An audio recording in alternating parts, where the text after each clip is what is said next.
12 কোটি টাকা দিয়ে টিকিট আনতে পারে, পয়সা দিয়ে টিকিট আনতে পারে, তারা কাম করবো গো? তারা কাম করবো?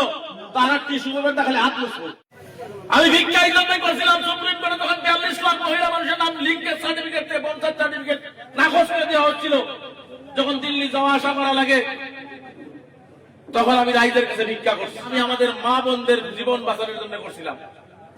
যখন কোন দিশাহারা পিতৃ এসে বলে, রেজাউল আমার ছেলেটাকে আমি এডমিশন দিতে পারতেছি না, আমি কিতাব কিনে দিতে পারছি না, মাদ্রাসায় পরে একটা কোরআন কিনে দিতে পারছি না, পাঞ্জাবি কিনে দিতে পারছি না, তখন আমি দোকানে দোকানে ভিক্ষা করছি।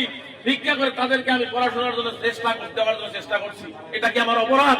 গ্রামের সমষ্টির মানুষ, বিবেকবান মানুষ, সৃজনগ্রাম সমষ্টির মানুষ যদি সিদ্ধান্ত নেয়, দল দেখে না, সিদ্ধান্ত নিয়ে বেলায়, তার উদাহরণ পঞ্চায়েত নির্বাচন।